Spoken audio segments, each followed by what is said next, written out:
Unidad 9. Orar juntos. En esta unidad continuamos nuestra consideración del propósito de la prédica, la oración y el canto en los cultos, con el tema de la oración. Sección 1. Características y origen de una verdadera oración. Es claro que Dios responde a los gritos de socorro. Representamos esto con la imagen de la corona, acercándose a la persona exclamando. Pero en la Biblia, la oración principalmente viene de una relación con Él como respuesta a su autorrevelación por su palabra. Como describe Juan capítulo 14, dado que Jesús es la revelación perfecta de Dios, podemos saber cómo es realmente. Además, podemos acercarnos al Padre por el Hijo. La letra P significa Padre. El Espíritu nos recuerda lo que enseñaba Jesús, que resulta en nuestra respuesta verdadera a esta enseñanza y nuestra respuesta de fidelidad. La oración es como nos relacionamos con Dios.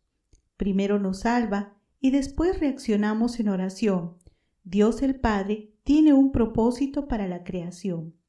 Por medio de la oración nos conectamos con este propósito, porque la oración es pensar en las cosas de Dios y Dios usa nuestra oración para lograr sus propósitos en el mundo.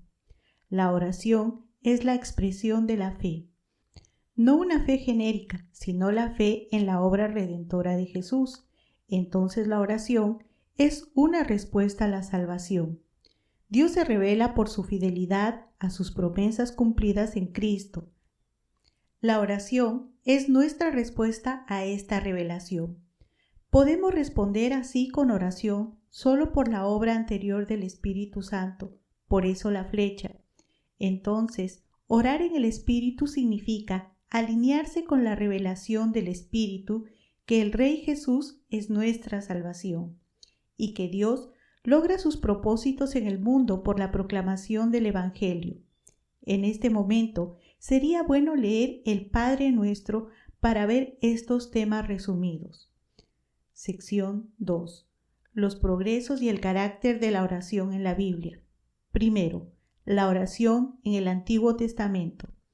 En el Antiguo Testamento la oración se relaciona con el pacto entre Dios e Israel. Representamos esto con las figuras en la letra I y la imagen de las promesas cumplidas. Vemos el énfasis en la oración al necesitar mediadores entre Israel y Dios, los profetas, los sacerdotes, los jueces y los reyes. Las oraciones del libro de Salmos son relevantes para los cristianos porque estas oraciones del pueblo de Dios y su Rey encuentran su cumplimiento en Jesús. Entonces, la primera aplicación de cada salmo es en Jesús y después nosotros.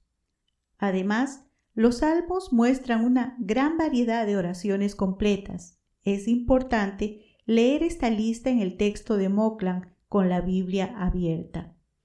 Queja de sufrimiento, el abandono por Dios, la liberación del sufrimiento, recordatorios de la fidelidad de Dios a sus pactos, oraciones del Rey Mesías, confianza en Dios, alabanza, recordatorios de la historia de la salvación, peticiones de la justicia divina.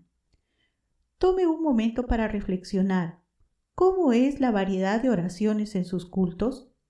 Segundo, la oración en el Nuevo Testamento. En los Evangelios, Jesús es el maestro y ejemplo perfecto de la oración. Por eso son resaltados. Dio el Padre Nuestro como guía y oración a usar. Esta oración nos hace poner primero el avance del reino de Dios antes que la comida. Muestra también la necesidad de alejarnos del malo, de evitar la hipocresía en la oración y de perdonar a otros. Además, nos enseña a ser persistentes en la oración. En el libro de Hechos vemos cómo los discípulos oraban juntos en comunidad, llamando a Jesús Señor, en sus oraciones como reconocimiento de quién es. También la llegada del Espíritu sobre los discípulos anima la oración al ser la manera de experimentar su presencia. En las epístolas apostólicas de Romanos a Apocalipsis especialmente las de Pablo, vemos una gran variedad de tipos y temas de oración, y mucho ánimo de orar también. Sería bueno ver esta variedad en Romanos en la lista en el texto de Moclan. Es importante ver cómo Pablo se refiere a los atributos de Dios antes de pedir la bendición de Dios a sus lectores. Sección 3. ¿Qué significa hoy en día orar? La oración es el poder de la vida diaria del cristiano y la palabra de Dios es clave para esto. Orar juntos con otros cristianos, especialmente en los cultos, es una forma de animar la unidad porque concordamos con las preocupaciones de otros. Representamos esta idea con el grupo unido diciendo amén. Entonces, la oración en los cultos es una manera de edificar la iglesia al unirnos para los propósitos de la comunidad de Cristo, no solo para nuestras propias preocupaciones. Por esta razón, es importante usar la Biblia y sus oraciones como guía en la variedad de formas y temas para nuestras oraciones en cultos, tomando en cuenta los contextos y su relación con la obra redentora de Jesús. Una buena liturgia formal va a tener esta variedad de oraciones ya preparadas para aumentar las oraciones espontáneas del culto.